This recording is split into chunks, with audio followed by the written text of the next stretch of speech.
Hello, welcome back everyone. Last session में हमने देखा था स्टूडेंट मार्कशीट रिपोर्ट, जिसमें हमने कुछ टोटल, एवरेज, मीन और मैक्सिमम कैलकुलेट करना देखा था। तो ये कुछ बेसिक छोटे छोटे फॉर्मूलाज जो है वो हमने देखे थे एक्सेल में किस तरह से यूज करना है। तो चलिए एक स्टेप थोड़ा आगे बढ़ते हैं और अभी हम चेक करते हैं रिजल्ट किस तरह से फाइंड करना है स्टूडेंट का। रिजल्ट यानी अभी आपको तो पता ही होगा कि रिजल्ट यानी पास और फेल। अब पास और फेल किस तरह से डिसाइड किया जाता है, तो हम चेक करते हैं कि हमें हर एक सब्जेक्ट में कितने मार्क्स आए हैं। और पासिंग का कुछ क्राइटेरिया होता है, करेक्ट। जैसे कि अगर ग्रेटर देन 35 नंबर्स अगर हम स्कोर करते हैं ईच एंड एवरी सब्जेक्ट में, तो ही हमारा रिजल्ट जो है वो होना चाहिए पास, अदरवाइज होना चाहिए फेल। ये हमारी कंडीशन है कि हम चेक करेंगे कि क्या हर एक सब्जेक्ट में हमें 35 से ज्यादा नंबर मिले हैं या नहीं। 35 होगा तो भी पास है और 35 से ज्यादा हुआ तो भी पास है। यानी कि हमारी कंडीशन कुछ इस तरह से होंगी कि हमें ग्रेटर देन और इक्वल टू 35 मार्क्स आने चाहिए, कॉमा, तो हमारा रिजल्ट जो है वो डिस्प्ले होगा पास। अदरवाइज जो रिजल्ट है वो डिस्प्ले होगा फेल। तो एक्सेल में हर एक कंडीशन को कॉमा से सेपरेट करते हैं, तो इसीलिए हमने इसे कॉमा से सेपरेट किया। और कभी भी आप फॉर्मूला के अंदर टेक्स्ट को टाइप करते हो तो हमेशा हमें डबल इन्वर्टेड कोट्स में टाइप करना है, तो इसीलिए पास और फेल हमने डबल कोट्स में लिखे हैं और 35 नंबर है उसे हमने डायरेक्टली लिखा है। तो यहाँ पे अभी हमें फॉर्मूला इम्प्लीमेंट करना है। अगेन एक बार मैं आपको कंडीशन बता देती हूँ कि हमें चेक करना है। अभी जैसे कि हमें जॉन का रिजल्ट फाइंड करना है कि जॉन पास है या फेल है, तो हम चेक करेंगे कि जॉन को हर एक सब्जेक्ट के अंदर 35 या उससे ज्यादा नंबर आए हैं या नहीं। अगर आए हैं तो उसका रिजल्ट पास होगा, नहीं तो फेल। तो let's start with equal to. If condition हम यहाँ पे यूज करने वाले हैं। इफ जो है वो एक लॉजिकल फॉर्मूला है। अगर आपकी लॉजिकल कंडीशन ट्रू होती है तो वो आपको कुछ रिजल्ट प्रिंट करके देगा, अगर फॉल्स होती है तो वो एक रिजल्ट प्रिंट करके देगा। तो इफ यूज करना है तो इफ ब्रैकेट ओपन, उसी के साथ हम एक और फॉर्मूला यूज कर रहे हैं यहाँ पे जो कि है एंड। एंड भी एक लॉजिकल फॉर्मूला है। एंड का काम है ईच एंड एवरी कंडीशन को चेक करना। यानी कि इफ तो मैंने दिया है कि अगर 35 से कम या 35 से ज्यादा नंबर आए तो पास या फेल प्रिंट करो। बट एंड चेक करेगा कि हर एक सब्जेक्ट में 35 से ज्यादा नंबर आए हैं या नहीं। So this is our formula. Let's start once again. Is equals to if I press tab here, tab button को मैंने प्रेस किया है, देन एंड टैब। अब आपको यहाँ पर सिलेक्ट करना है फर्स्ट सब्जेक्ट के मार्क्स जॉन के, और चेक करना है कि क्या ये marks greater than equal to 35 है या नहीं। Sorry, I press some wrong key. Again we will start. Is equals to if bracket open and bracket open, select the first subject, check करेंगे greater than equal to 35 number है या नहीं, comma, उसी तरह से सेकंड सब्जेक्ट के जो marks है वो भी ग्रेटर देन इक्वल टू 35 है या नहीं, comma, similarly third subject greater than equal to 35, comma, similarly fourth one greater than equal to 35। यानी कि आपके पास जितने भी सब्जेक्ट है हर एक सब्जेक्ट के अंदर के मार्क्स को हम यहाँ पे चेक कर रहे हैं कि हर एक सब्जेक्ट में 35 या उससे ज्यादा नंबर है या नहीं।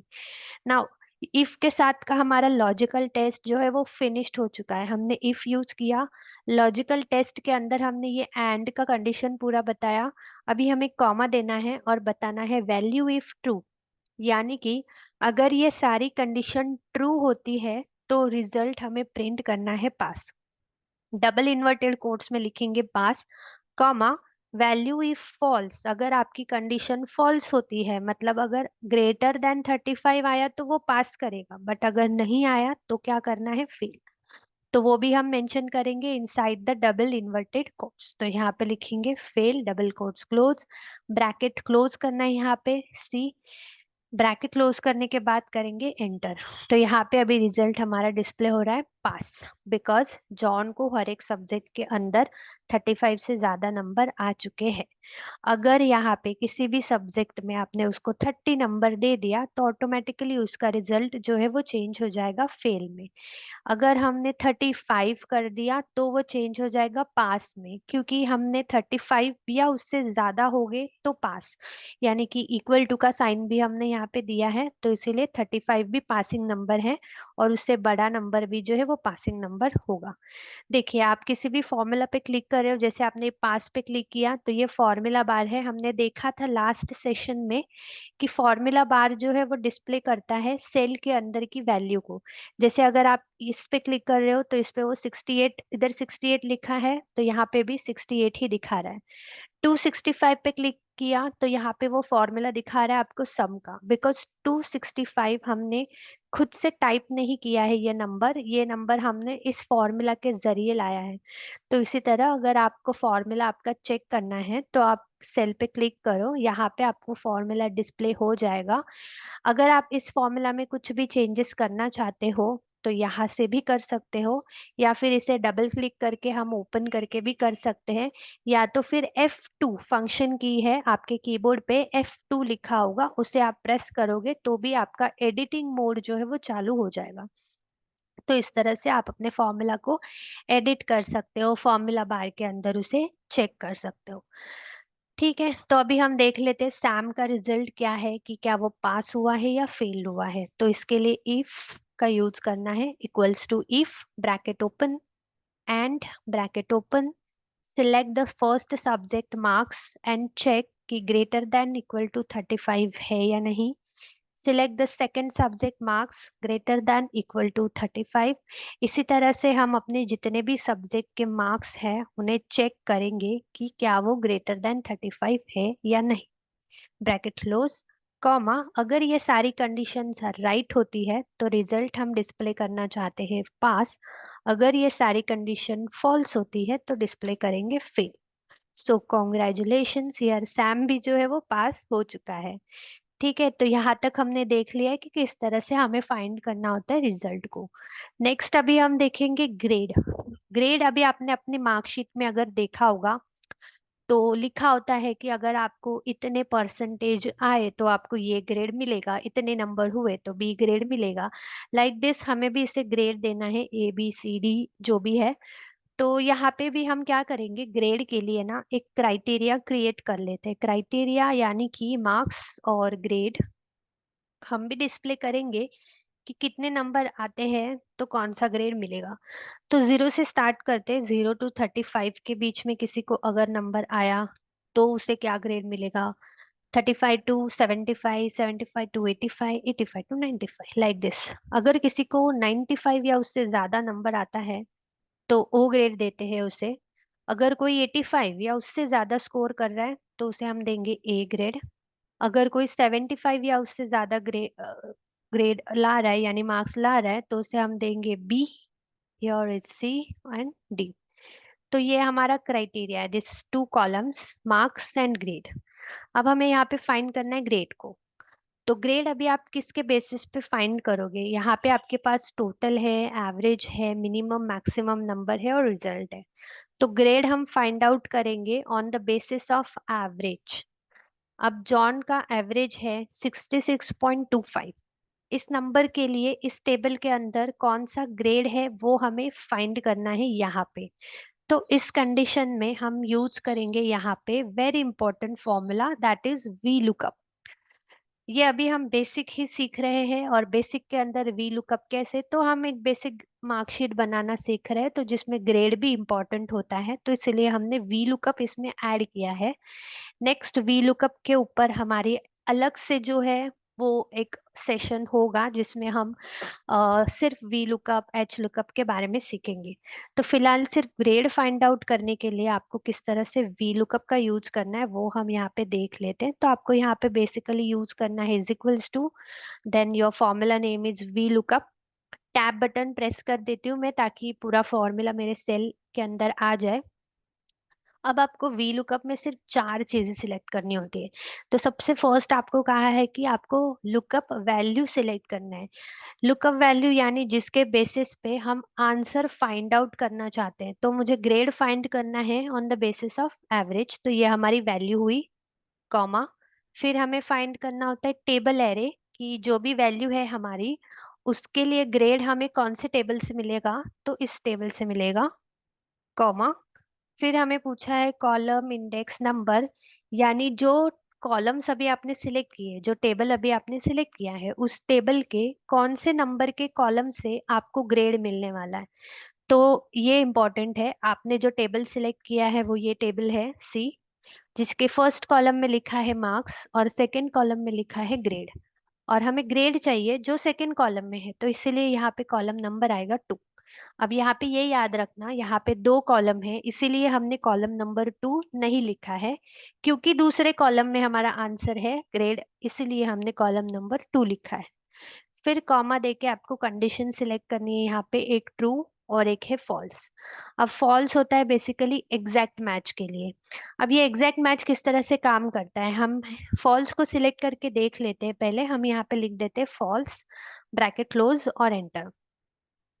तो अभी यहाँ पे हमें कुछ आंसर नहीं मिला हमारा, क्योंकि हमने देखा था कि फॉल्स का काम होता है एग्जैक्ट मैच का।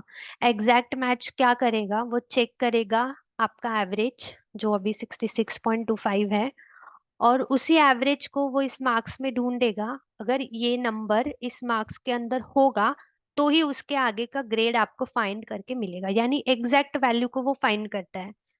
तो ये तो पॉसिबल नहीं है, अभी एवरेज तो हमारा कुछ भी आ सकता है, पॉइंट में आ सकता है या कोई भी वैल्यू आ सकती है। तो इसीलिए हम यहाँ पे फॉल्स की जगह पे यूज करेंगे ट्रू।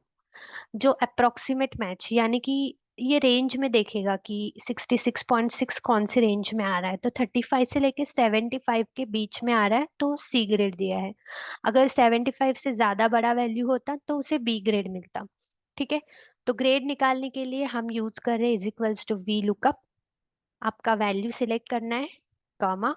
टेबल एरिया की जो वैल्यू आपने सिलेक्ट किया है उसका आंसर हमें इस टेबल में से मिलेगा और इस टेबल के दूसरे कॉलम से मिलेगा। और कंडीशन यहाँ पे ट्रू, क्योंकि एवरेज कुछ भी हो सकती है, फिक्स नहीं है, तो मैं एग्जैक्ट नहीं सिलेक्ट करूंगी। अब दोनों का ग्रेड यहाँ पे सी है। अगर आपको चेक करना है तो आप अपने किसी भी सब्जेक्ट के मार्क्स को बढ़ाओ, आपका एवरेज बढ़ेगा। जैसे ही आपका एवरेज चेंज होगा तो आपका ग्रेड भी चेंज होगा, जो भी टेबल में मेंशन किया है उसके हिसाब से। तो here we have learn complete marksheet, जिसमें हमने देखा कि किस तरह से हमें टोटल फाइंड करना है, किस तरह से एवरेज, मीन, मैक्स, रिजल्ट, और किस तरह से हमें देखना है ग्रेड को। ठीक है। तो ये हो गया है हमारा मार्कशीट किस तरह से कैलकुलेट करना है। तो ये बेसिक स्टूडेंट रिपोर्ट था। इसी तरह से आप खुद से कुछ एग्जाम्पल्स ले सकते हो जिसमें आप सम का यूज करके देख सकते हो, एवरेज, मीन, मैक्स का यूज करके देख सकते हो। प्रैक्टिस पर्पस के लिए अगर आप चाहते हो तो मैं आपको एक बेसिक रिपोर्ट दे देती हूँ जिसमें आप ये प्रैक्टिस जो है वो कर सकते हो। ठीक है। तो यहीं पे मैं आपको एक रॉ फॉर्मेट बना के दे देती हूँ, आप जो है अपने कंप्यूटर में एक्सेल के ऊपर फॉर्मेट बना के सिंपली वो कैलकुलेशंस परफॉर्म कर सकते हो। तो यहाँ पे हम सपोज से ले लेते हैं सेल्स रिपोर्ट। Sales report. अब सेल्स रिपोर्ट में मैं यहाँ पे एम्प्लॉई का नेम लिख रही हूँ, और उस प्रोडक्ट, एम्प्लॉय जो भी प्रोडक्ट सेल करेगा उस प्रोडक्ट का नेम।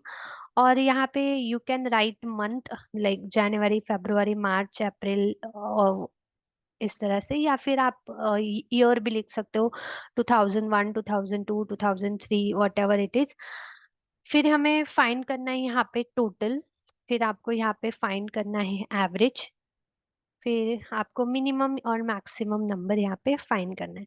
तो ये एम्प्लॉय नेम सी, यहाँ पे ए के अंदर एम्प्लॉय दिख रहा है जबकि हमने पूरा एम्प्लॉय नेम लिखा है। तो हम क्या कर लेते हैं अभी के लिए, तो यहाँ से हम उसका जो साइज है वो इंक्रीज कर लेते हैं लाइक दिस। ठीक है। अब यहाँ पे आप क्या कर सकते हो, जो भी आपके एम्प्लॉय के नेम है, जॉन, सैम, या फिर वट एवर नेम आप लिख सकते हो इस तरह से ABCD के फॉर्मेट में। प्रोडक्ट नेम लिख सकते हो यहाँ पे, लाइक पेन है, पेंसिल है, बुक है, इरेजर है, या फिर शार्पनर, लाइक दिस। यहाँ पे आपको क्या करना है, सेल लिखना है कि किस तरह, मतलब आपका जो जनवरी में है वो कितना सेल हुआ है, फेब्रुवरी में वो पर्टिकुलर प्रोडक्ट का सेल कितना हुआ है, और मार्च में। फिर मैं एक कैलकुलेशन में अभी आपको करके दिखा रही हूँ। अभी आपको देखना है टोटल सेल पेन का कितना हुआ है सारे मंथ का मिला के, तो यहाँ पे आप सम का यूज कर सकते हो। उसी तरह से आपको एवरेज कैलकुलेट करना है तो एवरेज का फॉर्मूला हम यूज कर सकते हैं। और उसी तरह से अगर हमें मिनिमम वैल्यू देखनी है कि बाबा सबसे मिनिमम सेल कितने का हुआ है, तो 47 का हुआ है। और सबसे मैक्सिमम सेल कितने का हुआ है, तो सबसे मैक्सिमम सेल हुआ है 78 का। तो like this you can create your own reports, जिसमें आप अपने टोटल एवरेज मीन मैक्स को यूज करके अपना जो भी प्रैक्टिस रहेगा वो कंप्लीट कर सकते हो। तो आज के लिए बस इतना ही, फिर मिलते हैं हम अपने अगले सेशन में विद द न्यू रिपोर्ट के साथ। बाय।